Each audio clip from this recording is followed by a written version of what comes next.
they knew very clearly that this bill actually cannot be passed. सरकार वाकई में महिलाओं पर A sign to say we will.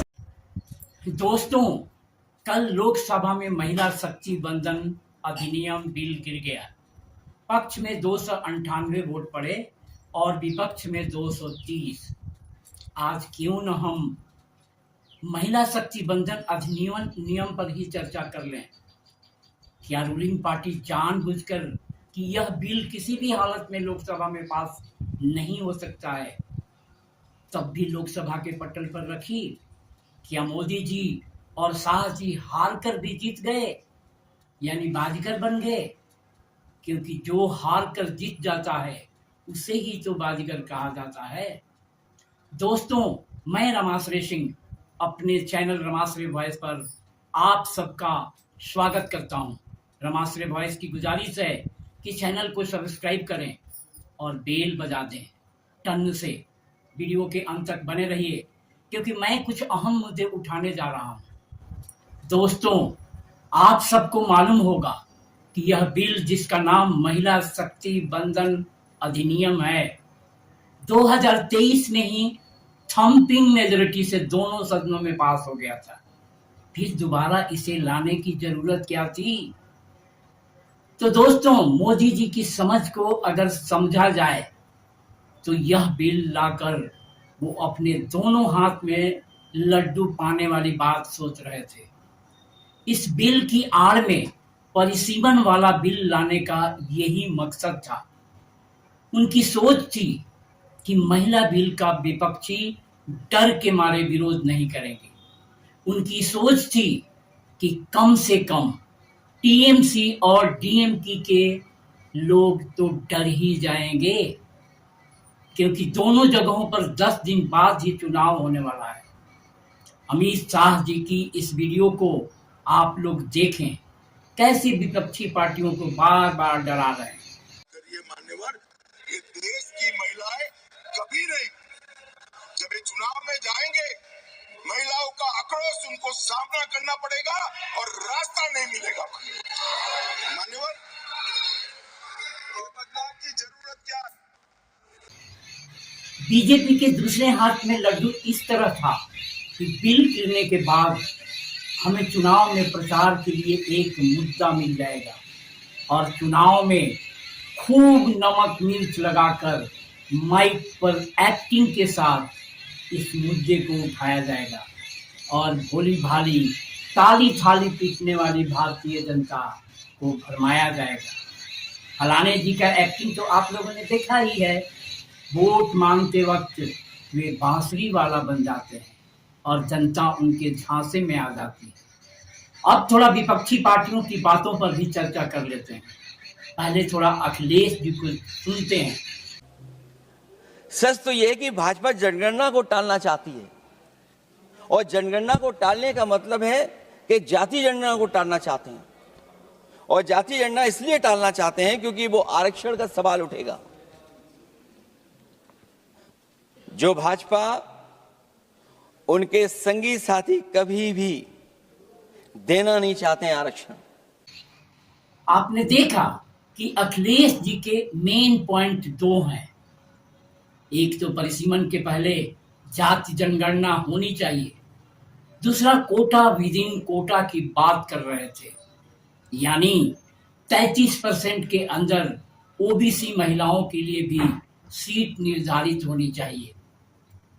दोनों बातें उनकी सही हैं, क्योंकि परिसीमन का आधार 2010 की जनगणना कैसे हो सकती है? 16 साल में इस देश में जनसंख्या क्या जैसी की तैसी है? मूर्ख से मूर्ख व्यक्ति भी इस बात को भली भांति समझ सकता है। लेकिन अखिलेश जी की सुई अभी तक सीएम हाउस को गंगा जल से धुलवाने और कन्नौज के एक मंदिर को उनके द्वारा दर्शन के बाद पंडितों द्वारा धुलवाने पर ही अटकी है। अखिलेश जी, धरातल पर बीजेपी आरएसएस ने सीन ही बदल दिया है। कहाँ रहते हो आप? अपने यूपी में देख लो, बाबा कांवड़ियों की सेवा में पूरे तंत्र ही लगा देते हैं। उसमें क्या वो जाति देखते हैं? आज तो हालत ये है कि घर घर जाकर हर जाति के लोगों को मंदिर तक भजन कीर्तन में बुलाया जाता है। अपने गांव में आप लड्डू गोपाल को नहीं देख रहे हो क्या? हमारे आपके घर की महिलाएं लड्डू गोपाल के पीछे कैसे पागल होती जा रही हैं। पति ऑफिस टिफिन लेकर गया कि नहीं, घर के बुजुर्गों को चाय मिली कि नहीं, बालक स्कूल के लिए तैयार हुआ कि नहीं। इस लड्डू गोपाल के चक्कर में सब भूल जाती हैं।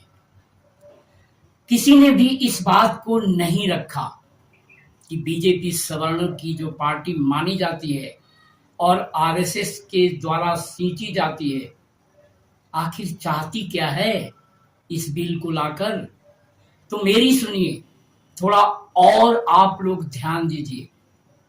अगर परिसीमन के साथ महिला बिल पास हो जाता तो टोटल पार्लियामेंट की सीट हो जाती 850, और 850 का यदि हम 33% लेते हैं तो हो जाता है 280, और सरकार कितने पर बनेगी?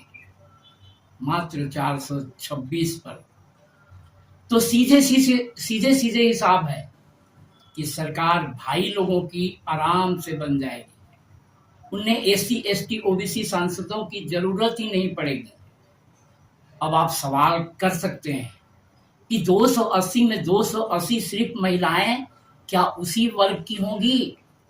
तो दोस्तों, आप लोग भली भांति समझते हो कि आज का चुनाव पैसों का खेल है, और यहाँ तो हालत ये है कि जमानत की फीस भरने तक की औकात एससी एसटी ओबीसी की महिलाओं के पास नहीं है। फिर लोकसभा तक किसके घर की महिलाएं जाएगी? अब आप सबका दूसरा सवाल तुरंत होगा कि आप ऐसा कैसे कर सकते हैं।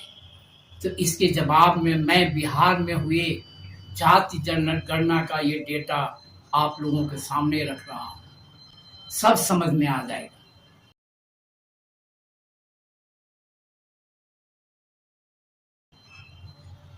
तो आपने देखा किसके पास संसाधन है, 2-4 बीघा जमीन बेचो और धर्म पत्नी जी को चुनाव लड़ा लो। इस महिला आरक्षण में कौन सीट रिजर्व होगी, किसी को यह पता नहीं। क्या रूलिंग पार्टी ऐसा नहीं कर सकती कि जिन सीटों पर बहुजन के पुरुष जीत कर आए हैं उन्हीं सीटों को महिलाओं के लिए रिजर्व कर दिया जाए? इसमें अखिलेश जी की यह बात अच्छी लगी कि हर पार्टी को ही क्यों नहीं कह दिया जाता कि 33% महिलाओं को इलेक्शन लड़ना अनिवार्य है। दोस्तों, जातिवाद बड़ा महीन हो चला है और इसे समझने की जरूरत है। नेता लोग भी समझ रहे हैं, लेकिन भाई लोगों की हर पद पर सेट फील्डिंग से डर रहे हैं। तो दोस्तों, मैं रमाश्रय सिंह विदा लेता हूं। वीडियो को लाइक और शेयर कीजिए तथा चैनल को सब्सक्राइब कीजिए। अपनी बातें कमेंट में जरूर कीजिए। नमस्कार, नमो बुधाय, जय भीम, जय हिंद।